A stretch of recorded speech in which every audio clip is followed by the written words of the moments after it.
Hello folks, welcome back to the channel today. I'm going to bring something to you that's one of my most favorite times of the year. We've approached the fall season here. It's actually below 90, which is good. We've had a pretty hard and humid summer the last month and a half.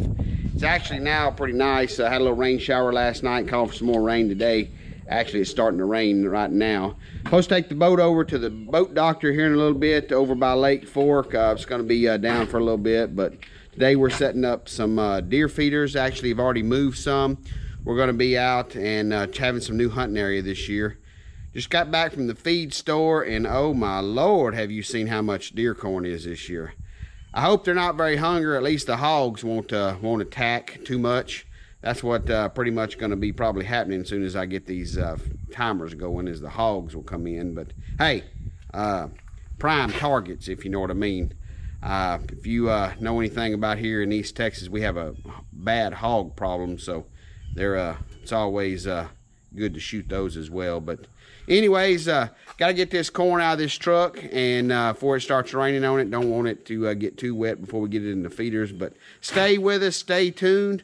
We're going to be filling up our feeders today, putting our timers out. Got to stake some down with some T-posts to actually keep the feeder upright and not destroyed. We actually have some video of that several years ago that had some feeders destroyed, so check that out. If you like what you see, give us a thumbs up. We appreciate it. Give us a like and subscribe, and stay with us, stay tuned. We're going to be going out this afternoon and putting out the feeders, or actually filling those up and staking them down. So we appreciate you watching.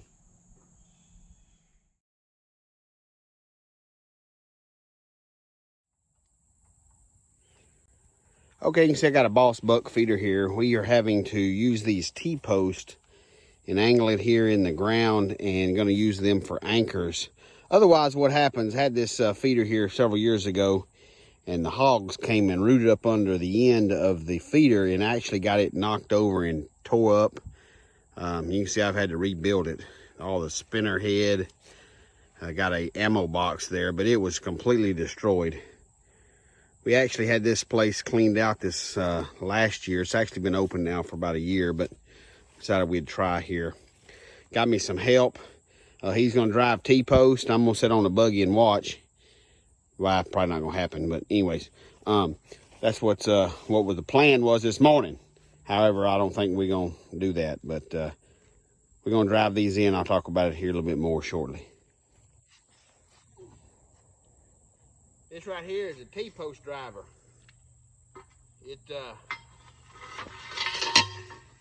Yeah, it's fun. I think you need to come do this, buddy. Because I'm an old man.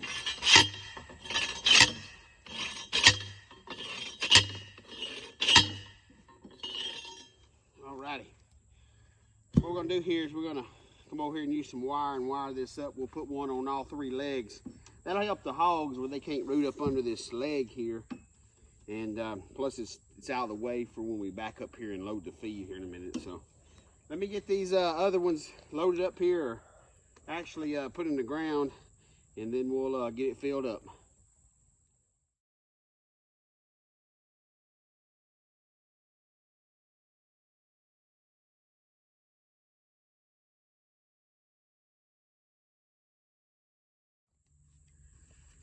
Alright, what we had to do here was basically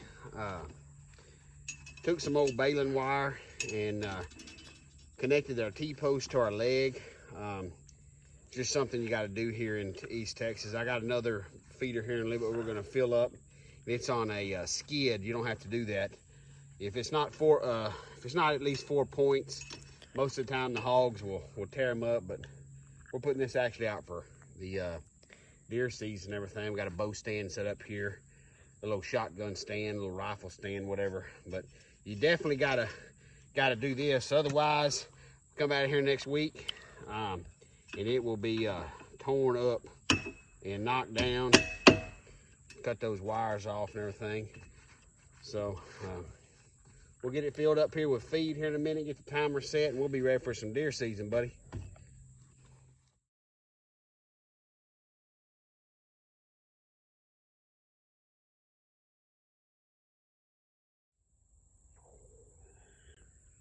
Alrighty, buddy, we got us a new battery, we got us a new timer, motor replaced last year.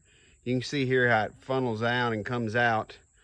Let's test it out here. We got, let's see, there's 10, 9. See what happens here.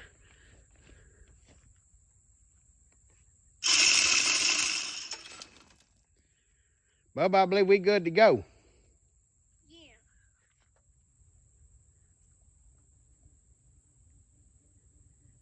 That there's my trail camera with antenna that I made. Got a little bit of disabled service here, but I put that up there in the sky about 15, 18 foot, and it definitely helped out. So also have a video on that if you want to find out what that is. Basically a PVC pipe and then one of the external antennas. Works real great. All right, Bubba, off to the next one. This one's gonna be a lot easier. Now this is my type of feeder right here. This is something I built about 10 years ago and just kind of threw together. It's down low, made it pretty stout there with some square tubing, angle iron, some low 1-inch square tubing for the hogs. Kind of always had this one in the bottom. They usually come to it pretty good, but made out some candle panel. Over here I made like a cottonseed / alfalfa hay holder that I used. Used that 1 or 2 years. They come to it pretty good, but it has to be real cold.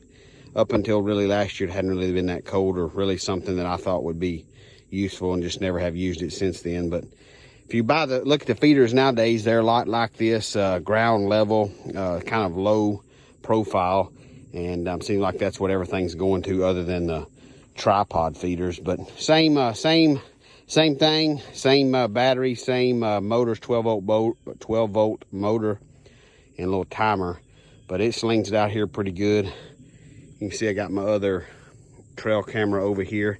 This is one of our new spots we're going to try. Had some stuff planted here last year and they ate it up pretty quick into the season, so thought I'd put a little bow stand here. So appreciate you watching. Hope you have a great year hunting. Hope that you have a successful year. Stay safe and shoot straight. If you get a chance to take a youngster out in the outdoors, you never know what type of impact you'll have. And if you can't do that, well, at least get outside and enjoy the outdoors. Until next time, take care.